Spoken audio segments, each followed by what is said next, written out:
नमस्कार साथियों, मैं आपका अपना दोस्त नीरज आप सभी का दिल से स्वागत करता हूं आपके अपने यूट्यूब चैनल नीरज स्टडी 01 में। उम्मीद करूंगा मेरे सभी भाई बहन एकदम मस्त होंगे और स्वस्थ होंगे। अपनी तैयारी को आप बरकरार बनाए रखें क्योंकि आपका एग्ज़ाम जो है जून के लास्ट में या जुलाई के स्टार्टिंग में होना है। यूपी पुलिस री एग्ज़ाम की क्लास ही मैं आपको डेली पढ़ा रहा हूँ और जो है आपका सपना है ना इस बार यूपी पुलिस उसे लेना है, ये वर्दी आपको मिलनी चाहिए। तो इतनी मेहनत आप करते रहेंगे। जब लोग बदल सकते हैं तो किस्मत क्या चीज़ है, ठीक है? तो आपको जो है इस बार वर्दी लेनी है। इसमें मैंने जैसे कि आपके हिंदी, रीजनिंग, यूपीजी के मैथ, रीजनिंग ये सारी सब्जेक्ट मैं इसमें जो है एक क्लास में ही पढ़ा देता हूँ आपको, ताकि आपको अलग-अलग पढ़ने की ज़रूरत ना पड़े। देखो मेरा प्रैक्टिस सेट भले ही छोटा है लेकिन इसमें सारी चीज़ मैं वो करा रहा हूँ जो बार-बार एग्ज़ाम में पूछी जाती है। शायद मेरी बताई हुई चीज़ को आप समझ नहीं रहे कि मैं आपसे कहना क्या चाहता हूँ। मैं आपसे ये कहना चाहता हूँ आप जहाँ भी पढ़ रहे हैं ना, पढ़ते रहिए। जिस भी बुक से, जिस भी चैनल से पढ़ रहे हैं पढ़ते रहिए। लेकिन मेरे कहने से आप मेरे को 15 से 20 मिनट आप डेली ज़रूर दीजिए, क्योंकि मैं जो क्वेश्चन कराऊँगा ना आप ये लगा लीजिए कि जैसे मैंने एक क्वेश्चन कराया आपको, यदि आपने वो क्वेश्चन कर लिया तो आप उस टाइप के 8 से 10 क्वेश्चन कर ले जाओगे। ये हुए आपका मैथ और रीजनिंग में, ठीक है? जीके, यूपी जीके कतई बेहतरीन वाले क्वेश्चन करा रहा हूँ जो आपके एग्जाम में बार-बार पूछे जा रहे हैं, ठीक है? यदि आप डिटेल में और भी पढ़ना चाहते हैं तो मैंने 25 क्लास हिंदी की, 25 क्लास आपकी रीजनिंग की और 15 क्लास यूपी जीके की डाल रखी हैं, वो क्लास आप ज़रूर देख लें, ठीक है? तो क्लास को लाइक शेयर करेंगे। जो मेरे भाई-बहन चैनल पर नया है, चैनल को सब्सक्राइब ज़रूर कर लेंगे, बेल आइकन पर क्लिक कर लें जिससे हमारे क्लास की नोटिफिकेशन आप तक टाइम टू टाइम पहुँचते रहें। भारत के प्रमुख पर्यटन स्थल, देखो पर्यटन स्थल बहुत सारे हैं, लेकिन जो मोस्ट वाले हैं, जो मोस्ट जिनसे क्वेश्चन बन सकते हैं वो मैं कराने वाला हूँ, ठीक है? कन्हेरी की गुफा कहाँ है? वो है मुंबई। कहाँ? महाराष्ट्र। बौद्धों द्वारा जो है इसका निर्माणकर्ता कौन है? बौद्धों द्वारा। एलिफेंटा की गुफाएं ये कहाँ है? मुंबई महाराष्ट्र में, राष्ट्रकूटों द्वारा। अजंता की गुफाएं औरंगाबाद, कहाँ? महाराष्ट्र में, गुप्त शासकों के द्वारा। एलोरा की गुफाएं कहाँ? औरंगाबाद महाराष्ट्र, बौद्धों द्वारा। आप देख सकते हैं कितनी बार ये क्वेश्चन पूछे जाते हैं। कंदरिया महादेव मंदिर कहाँ? ये हो जाएगा खजुराहो। कहाँ? मध्य प्रदेश। किसने? चंदेल राजाओं ने जो है बनवाया था। मृगयानी महल ये कहाँ? ग्वालियर। ग्वालियर हो जाएगा आपका एमपी में, मध्य प्रदेश में। किसने? राजा मानसिंह तोमर द्वारा। गोलकुंडा का किला किसके? कहाँ है? हैदराबाद में। कहाँ? किसने बनवाया? कुतुबुद्दीन शाह ने। किसने? कुतुब शाह ने ये बनवाया। विजय स्तंभ कहाँ? चित्तौड़। कहाँ? राजस्थान में हो जाएगा। कहाँ? महाराणा कुंभा द्वारा। और आपको हो जाए कुतुब मीनार कहाँ है? दिल्ली में। कुतुबुद्दीन ऐबक ने इसको बनवाया। देखो ये क्वेश्चन मैंने वो कराए हैं जो बार बार आपके एग्जाम में पूछे जाते हैं, जिनकी संभावना है। ये आपके यूपी जीके के क्वेश्चन हो गए, ठीक है? आज हम क्या पढ़ने वाले हैं वो है प्रदेश के सांस्कृतिक विभाग। कौन से विभाग की स्थापना कब हुई और कहाँ पर, ठीक है? पहला देखेंगे, प्रदेश में सांस्कृतिक विभाग की स्थापना 1957 में। प्रदेश में पुरातत्व विभाग की स्थापना 1951 में। प्रदेश में प्रथम कला एवं शिल्प विद्यालय की स्थापना 1911 में। कहाँ पर? लखनऊ। लखनऊ को जो कि उत्तर प्रदेश की राजधानी हो जाएगी। भारत कला भवन का स्थापना हुआ 1920 में वाराणसी। वाराणसी सबसे पुराना जो है शहर हो जाएगा। भारत कला भवन की स्थापना कहाँ? वो 1950 में वाराणसी में। भारत खंडे संगीत संस्थान हो जाएगी 1926। कहाँ? लखनऊ में। राज्य ललित कला एकेडमी कहाँ हो जाएगी? 1962 लखनऊ में।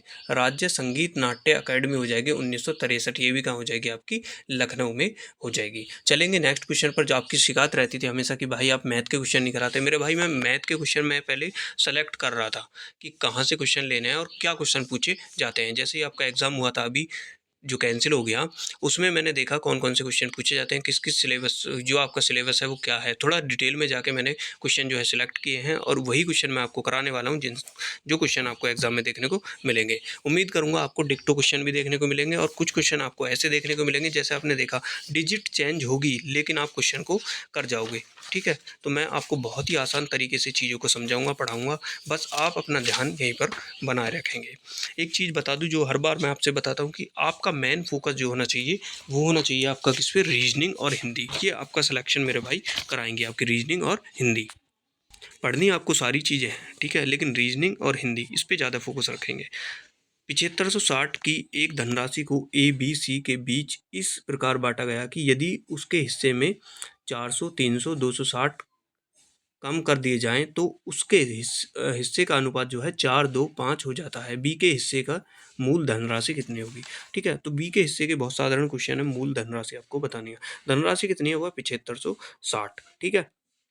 कम की गई राशि कितनी है, वो है आपकी 400, 300, 260। तो ये हो जाएंगे कितने, इन तीनों को जोड़ेंगे तो ये हो जाएंगे आपके 960, 960। ठीक है, तो 7560 देखो, 7560 में से हम 960 को माइनस करेंगे तो आपका 6600 बचेगा। ठीक है, 6600 आपका बचेगा। ए बी सी की कितनी है, तीनों की, इन तीनों को जोड़ लेंगे, 5, 5, 2 और 4 कितने हो जाएंगे, 11।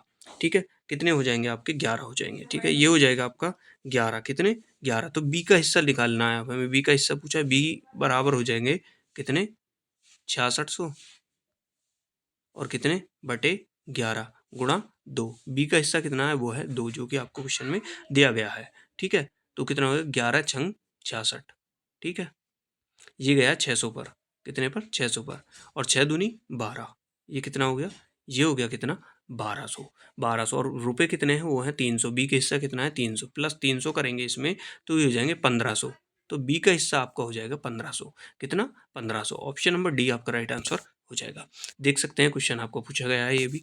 कोई भी आपका डाउट है तो इंस्टाग्राम फेसबुक का लिंक मैंने डिस्क्रिप्शन में डाल रखा है, बिना देरी के आप मेरे को वहाँ मैसेज कर सकते हैं।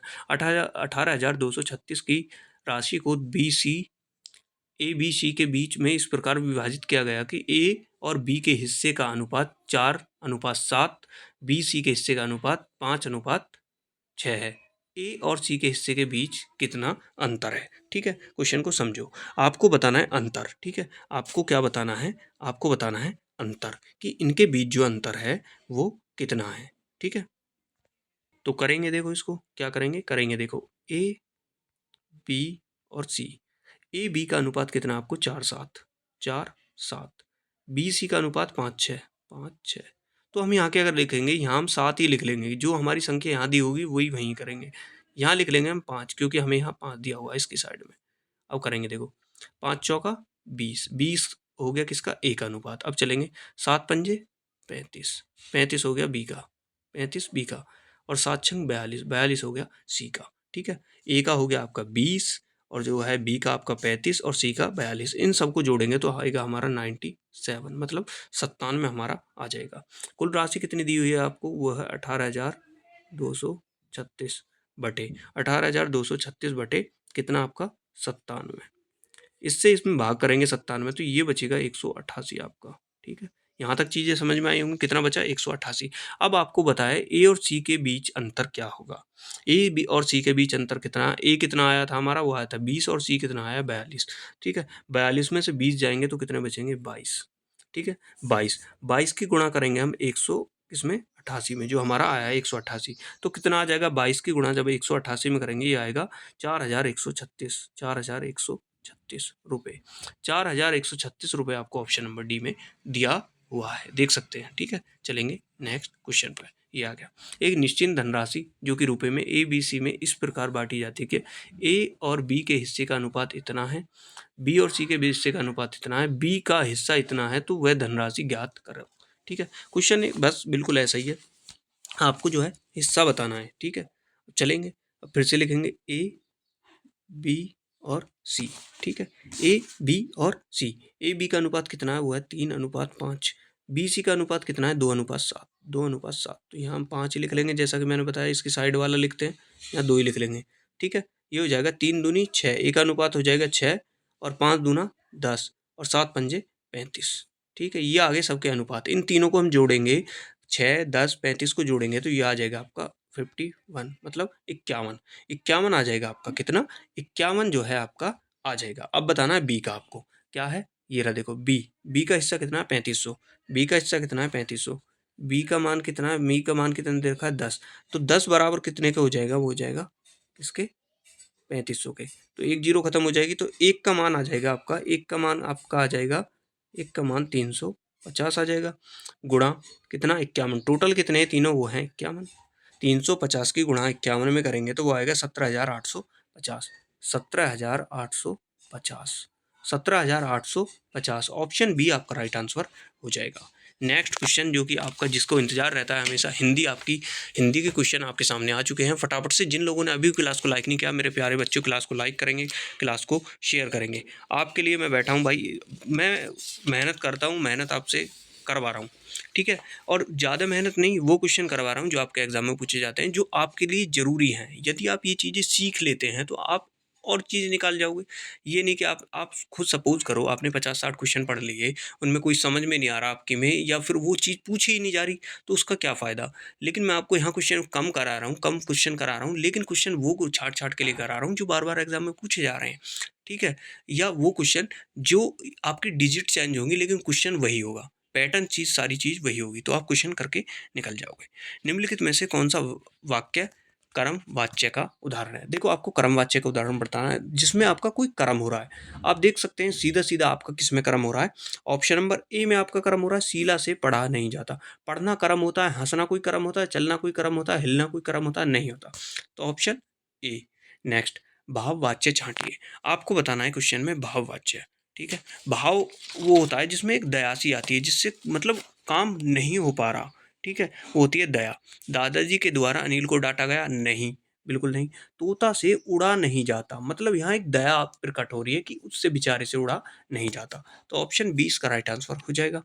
ध्यानपूर्वक शब्द है। देखो, ध्यानपूर्वक एक आपको शब्द दिया गया है, ये कौन-सा शब्द है?